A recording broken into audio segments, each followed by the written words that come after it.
What is up, Retro Maniacs? My name is Mike. His name is Joe. His name is EP, and we're here to talk about cards. And by popular demand, because people are always telling me poor little EP doesn't get to talk enough, we're going to let him have an episode where he gives us his hot takes. So, EP, here you go, man. I'm handing it over to you. Show the people what you got. I'm going to be uncharacteristically. So anyway, Mike, do you guys want to talk about? Yeah. Oh, I'm sorry. We're letting. Oh, okay. well, I'm sorry. Oh, I'm sorry. sorry. Letting, what? Okay. Sorry. That's perfect. That's so good.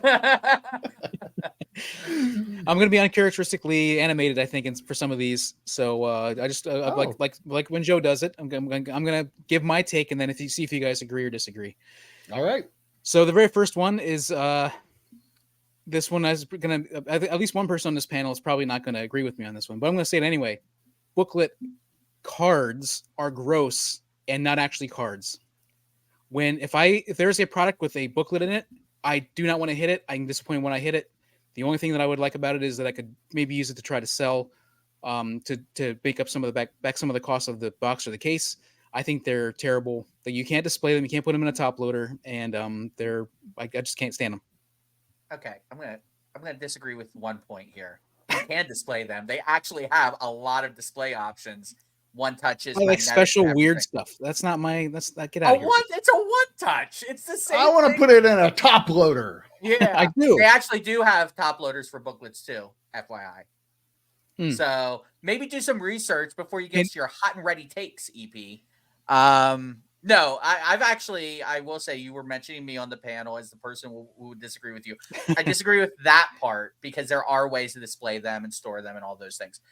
I'm actually less and less of a booklet guy, and I'll tell you why. Well, the booklets I have, and I'll tell you why. They're not on-card autos. A lot of them are like acetate that's slid in, and so I've kind of gotten away from non-on-card autos. So I don't avoid them, and I don't have as much derision to them as you, but I'm not actively seeking them out like I used to.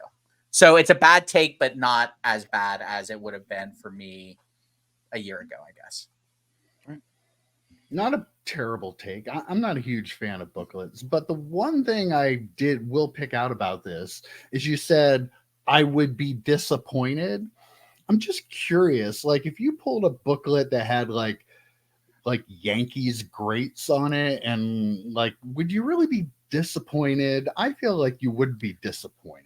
Again, that would help me make the money back from my case. And my case. Well, then, but you wouldn't be disappointed. So, like you'd be happy that you pulled something of value that you don't want to The second I open a pack and I can see that there's a booklet in there, I am disappointed at what it is. I will be relieved when I open it up and see that it is one that can actually make me some money, but I don't care about a booklet. Who are your two favorite players of all time? Just out of curiosity. Baseball players or athletes in general, or what? Anything. Griffey and Reggie Jackson. Okay, let's say it was a booklet. Griffey, Reggie Jackson, both on-card autos, because some of the booklets do have that ability. Both on-card autos, both game-used pieces of their bats. Somebody somewhere is going to be excited about getting that when I put you it on wouldn't eBay keep that. No, I wouldn't keep it. Wow. Oh, okay. All right. I can't. Hey, a man of his word. God, Mike, I really hope he pulls one. Yeah, that specific one. Somehow. Maybe that's his plan. He's saying this so the hobby gods will give him one. Yeah. My hope is to maybe get a case of Ginter this year. If they print Ginter, like that'd be really awesome to open a case. And that is a product that has that kind of those garbage cards in there. So I'm not gonna do that. Garbage. How many of these do you have for a CP? I don't think I've ever pulled one actually. No, I might have pulled one. No. How many hot takes do you have for us? I have five. Okay. Oh, okay. Same. So we're allowed to talk a lot about it. Okay, I'm good. Yeah. All right. What is number 2? Number 2.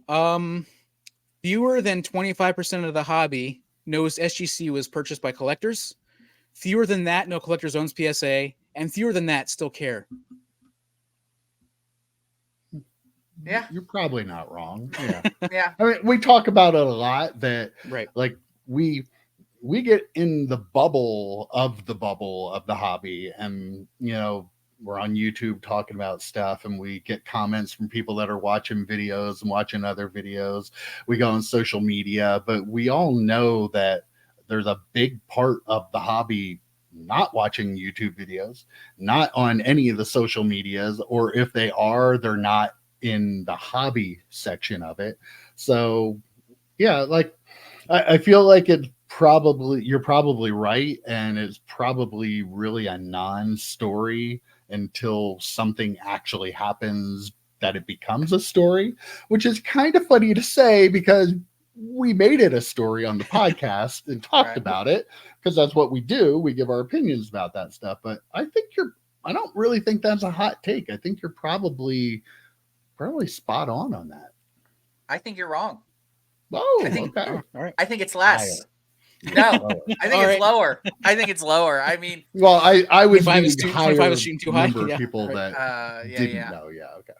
I think you're probably your numbers. We can never really equate that, but I think it's probably a pretty low number. A lot of the reasons Mike said, and if they're using social media for the hobby, it's probably just to take pictures and show their cards, and they probably curated their followers enough and the people that they're following that that's all they see too, and there's more people going out just wanting to look through boxes of cards and really don't care who's suing who and who owns what. As long as they can buy cards, they really don't care, especially like older cards, retro cards. I wouldn't be surprised if there's a lot of people who really, we talk about, oh, I can't believe there aren't more of those green PMGs of Jerry Rice around. Well, maybe there are, and people don't know. Hey, I should be watching all these YouTube channels to see what's valuable in my collection. I just like to collect cards. So I think you're probably maybe not spot on. You might be even a little high with how many people are knowledgeable. And one other point too, even people in the smaller bubble in the bubble, there are a lot of people that don't care about grading. Like, yeah, they're that's a good point. Especially the collector side of things, like the people Joe are talking about that are going to the shows and digging through the dollar boxes looking for cards. Like, a lot of those people could care less about grading their cards. A lot of people just don't live in that world. Like, I've seen people do polls on Twitter even, and at best it's like 50-50 that people do grade, like from the cross section that they're getting on there. So yeah, there's a good chunk of people that are even in our little bubble here that don't care about grading, so it has no effect on them whatsoever. And then you add in all the other people that aren't, it is probably a pretty big number. So yeah, I figured you guys would probably agree with me on it. But they're, our viewers care about it. We care about it because we're kind of in it. But they're like you guys both said, there's just probably so many people out there that are just collecting just to collect. They don't care about grading, or if they do, they know about what PSA is and they maybe know what SGC is, but they don't know that the details we go into.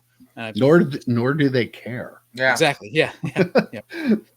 Okay, number 3, and this one I kind of brought up in a previous. There's been a development, but I brought this up before. I'm going to say it again. Caitlin Clark will bring unprecedented and hobby-changing energy to the WNBA. However, and she's been signed by Panini, so there's going to be a ton of WNBA Panini cards with her and her autographs, all sort of stuff. Prisms, there's probably so many prisms out there, but the cards that will matter for collectors, if she ends up in the WNBA Hall of Fame 20 years from now or whatever, are going to be the ones in her IO uniform from Bowman University. And those cards are going to change the way a lot of people look at college cards because of what she has done in Iowa. Yourself and because included? of what things are. So, apparently, if you're bringing this up, I mean, I think so. Yeah, I mean, I think she changes the way a lot of people look at like college cards. Like, because I mean, she's going to be known for this amazing run at Iowa and what she's done. And I really think that she's going to remember for that more so than even if she takes the same NBA team to 10 championships. I think a lot of people are still going to be like, she's the one that played for Iowa, right? Yeah. Didn't we talk about this morning? I think before we were getting ready, we were texting back and forth, and it was a dual auto from Bowman U. That is her and Angel Reese, the one who did the, right. So which was awesome, by the way. So I don't disagree with you. But I've always been pro college uniforms anyway. So I mean, my Kenny Pickett stuff, he's not in a Steelers uniform, right? Like, I associate with Kenny Pickett through college. I've never had a problem with college uniforms. I know a lot of people do. I think you're wrong about the greater impact it'll have, but I think you're spot on about the specific impact it could have with Caitlin Clark cards, because more people will watch the NCAA tournaments that she's been in than will watch her WNBA games. Yeah. Boy, I don't really know how I feel about this take. I think, like, I do think you're right. Like, especially long term, like when you get to the nostalgia factor of it, I think a lot of people are going to remember her. Like Joe said, a lot more people are going to watch the college tournament than will probably be watching the WNBA. Let's hope that WNBA grows with her and some of these other talents coming into it, and there's some excitement there. But yeah, I think I agree with you on this, but it is kind of funny coming from you for your dislike of college cards. But like, I've always wondered too, the Bowman University seems to be more popular now than when it first came out. And I think people do like it. And I've always said, I think these are great products because when Fanatics has the football license and the basketball, I know in this case with Caitlin Clark, they won't have WNBA, but I look at it like Bowman baseball. Like, the only difference is they're playing, on a high school team or a minor league team or something in Bowman baseball. But the popularity of prospecting in baseball is huge. And I think basketball and football, these products will be the Bowman baseball for football and basketball when they have everything tied into one. So I do think they're great products, and I do think you're right, because like Iowa, like anybody that there are probably a lot of people out there that don't know really anything about Caitlin Clark and won't watch any of the basketball tournament, but they know she plays for Iowa. So I couldn't name a WNBA team, honestly. I mean, maybe if you offer me $1 million and put a gun to my head, maybe I could come up with one. I can tell you she plays for Iowa. I can tell you that Angel Reese plays for LSU, right? So that I can tell you. To your point, Mike, about it being more popular, Bowman U being more popular this year than it was in previous years. They got the college uniform. They got the college emblems on those cards. I don't think you need it all. If you're it can't just be Caitlin Clark in a black and yellow uniform. It has to have the Hawkeye. It has to be a legit licensed card. And I think that's what Bowman U was missing the first year, if I remember correctly. All right. Cool. Hot take number 4. There are a lot of people out there hating on repacks. I think the fervor has died down a little bit, but there was a lot of outrage there for quite a while on a lot of social media and stuff. And like, repacks have been around forever. I believe I bought some quote unquote repacks at Mike's store, like starter kit type things that were just cards in a paper bag for like $5 or $10. And they were all like, it was a lot of fun stuff. Like I think, and it was some of my favorite stuff I ever bought. I bought repacks from people on like eBay and stuff that are like $12 card, but they're not promising anything crazy, but they get a lot of cool stuff in there.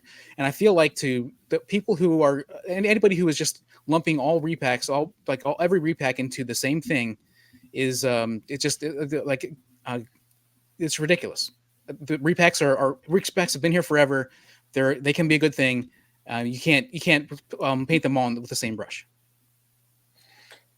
Go ahead, Joe. So what you're describing, sure, 100% agree with that.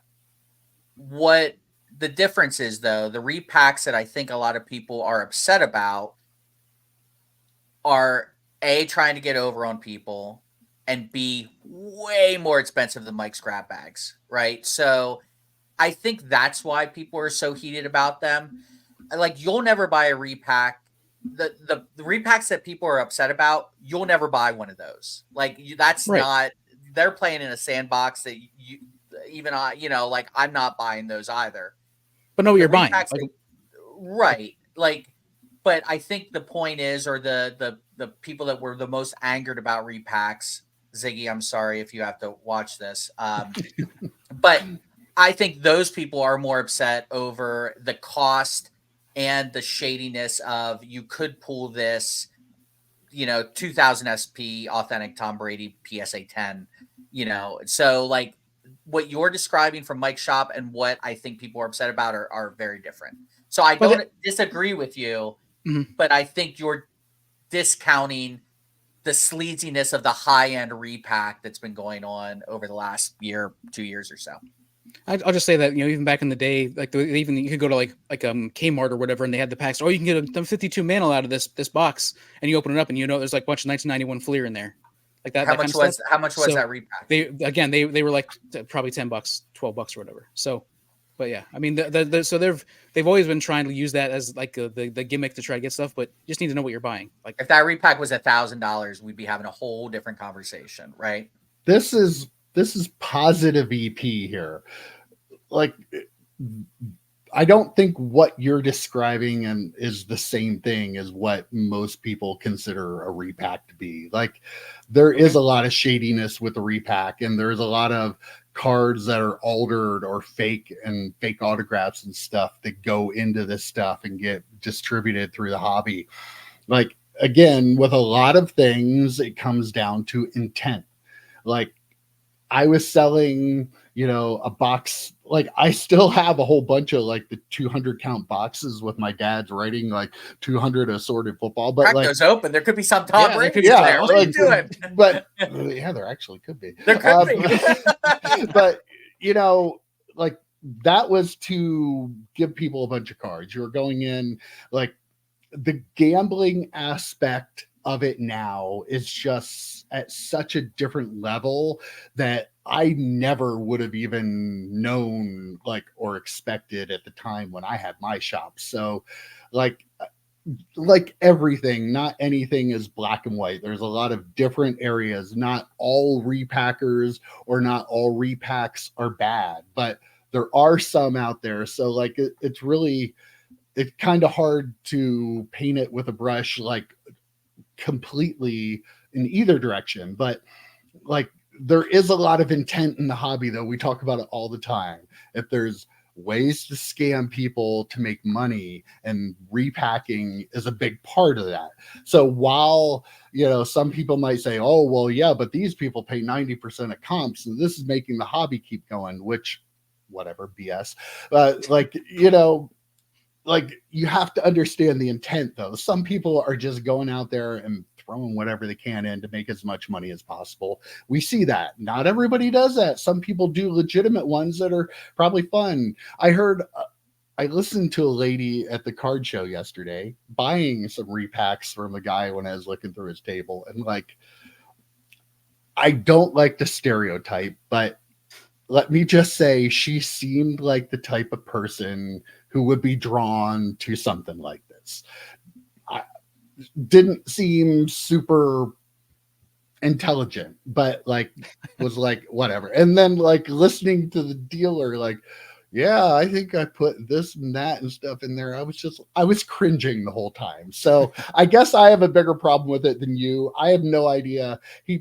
I did think it was kind of funny, though. He was like, I did some of these while I was drinking the one night, which probably wasn't a good idea. I'm like, that's kind of funny.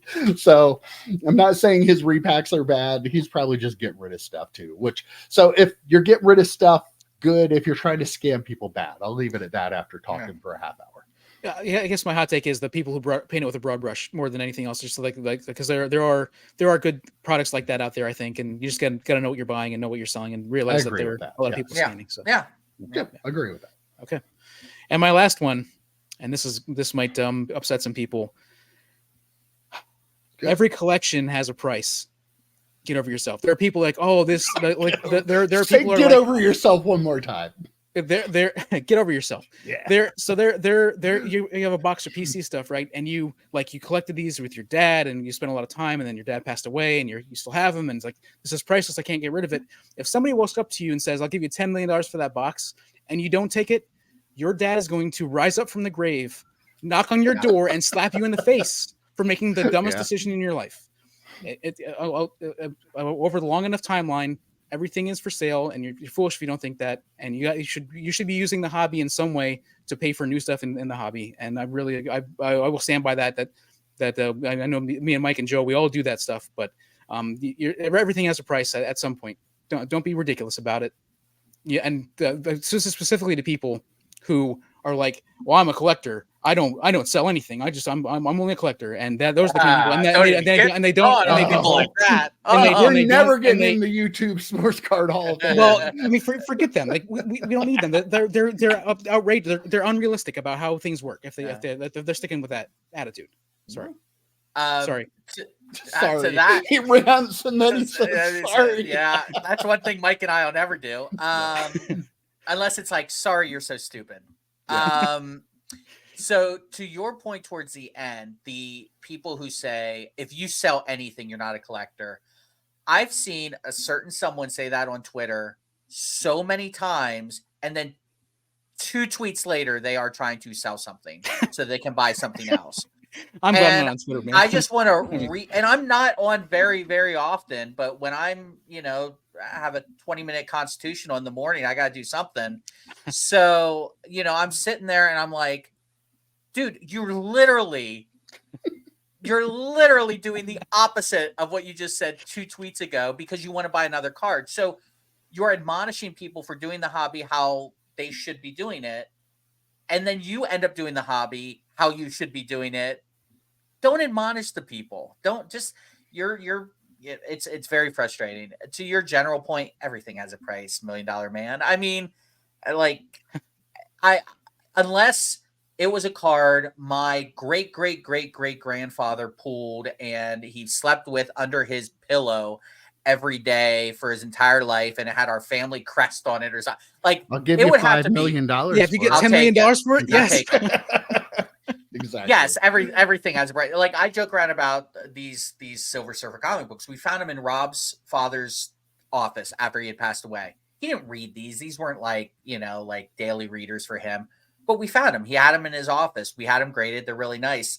I don't plan on selling them. If a Silver Surfer movie comes out and this one goes from like 2,000 to like 10,000, bye-bye. Like, I loved you. I loved you, Rob's dad, who's also named Mike. So I didn't want to say I love you, Mike. But I love you, Mike. But I would sell those. Like, it would be stupid not to. Just, come on. And he would say they would be stupid not to sell too, right? Like absolutely. I mean, absolutely. It's funny you say that, EP, because both you and I have lost our dads. I can not only hear my dad telling me how stupid I'd be, I can hear your dad too. Yes. I absolutely. He would be at my door. I'm not kidding. He would come to my door. For sure. I totally see that. Don't be stupid. Everybody has a price. Plus, we're people. We change. Our tastes change. We evolve. Sometimes you like to collect something, and then maybe later you don't like that as much, or you like something else, or maybe you don't even like collecting cards at all. That's okay. You can grow and change as a human being. You don't wear the same clothes you wore when you were 15 years old. Everything's coming back around though. It does, but it takes a while. But you don't always buy the same car in the same color. You have different likes and dislikes, so you can have it with cards. You're allowed to sell something if it no longer has that much meaning to you anymore. And not just cards, just like you said, collectibles in general. Yeah. How many years was I collecting McFarlane toys? I was getting them by the case, and I was, by the way, much harder to store than cards, but I was getting a ton of McFarlane toys. At a certain point, I'm like, man, I don't need to keep buying McFarlane toys. And I sold them, got into cards, and started using some of that money for cards. If I decide I'm not going to be into cards in 5 years, I'll sell those. And maybe maybe I want to collect something else, or maybe I want to put it towards a beach house or something random. You change as a person. Don't admonish people for that, because again, 2 tweets later, you're changing too pretty damn quick. And what you liked, if you don't like it as much anymore, you're you're selling it to somebody else who is now liking it. There's some kind of special aura in the hobby. Cosmic energy. It is it's good energy to take that thing you don't love as much and get it into the hands of somebody that does. That'll do good things for all of us in the hobby if more people thought that way. Yeah. I just want to reiterate my outrage is that people who say that there are collectors only, and that they admonish people who do sell, that they dislike people who do sell, and that they are somehow better than everybody else in the hobby because they don't sell anything. That's the part that gets me. Like, I don't want to yuck on anybody's yum. If you do want to collect, but just don't be out there like not considering us to true collectors because we have stack sales and we go to card shows. Mike, I will give you $100 if when EP says, I have one more thing to say, if you cut to the music when you edit this. That'd be fantastic. I will give you a crisp $100 bill. I do want to make a point that this was EP's show he was hosting, which meant he actually talked less because he was just kicking it to our opinions anyway. Yeah, so this was fantastic. Great job, Yes. EP. Really good hot takes. They were fun. Great job. Right, thank you. That's all we got. Appreciate We'll it. see you next week. Take care, guys. See ya.